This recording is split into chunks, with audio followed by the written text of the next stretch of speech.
নমস্কার, আমি এর আগের এক্সারসাইজ লেসনে দেখিয়েছিলাম ফিফথ স্ট্রিং এক্সারসাইজ লেসন। আজকে আমরা দেখাবো ফিফথ স্ট্রিং এর মেমোরাইজেশন, নোটের মেমোরাইজেশন কিভাবে করতে হয় পরপর ফ্রেডবোর্ড অনুযায়ী নোট।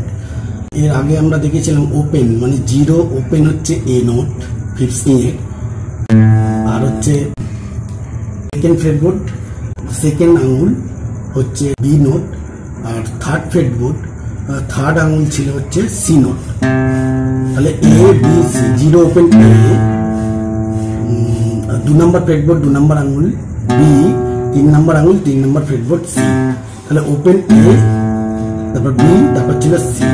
কিভাবে আমরা নোটের মেমোরাইজেশন করব, নোটগুলোকে আমরা দেখে দেখে মুখস্থ করব।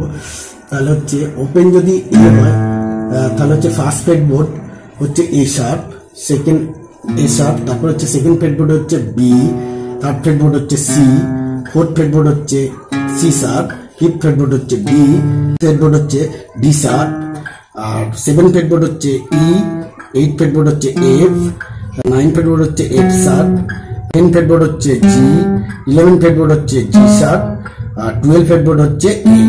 তাহলে ওপেন নোট যেটা হয় 12 নম্বর ফ্রেডবোর্ডে একই নোট হয়। ওপেন নোট হচ্ছে এ, 12 নম্বর ফ্রেডবোর্ডেও একই, 12 ফ্রেডবোর্ডে হচ্ছে একই নোট এ নোট। তারপর পরপর যেভাবে যেরকম ভাবে আসছে নোট, তাহলে এর পর এ শার্প, এ শার্পের পর বি, তারপর হচ্ছে সি, তারপর হচ্ছে সি শার্প, তারপর হচ্ছে ডি, ডি শার্প, ই, এফ, এফ শার্প, জি। পরপর এইভাবে নোট আসতে থাকবে এবং আমরা দেখে দেখে নোটগুলোকে মেমোরাইজেশন করে নেবো, মুখস্থ করে নেবো।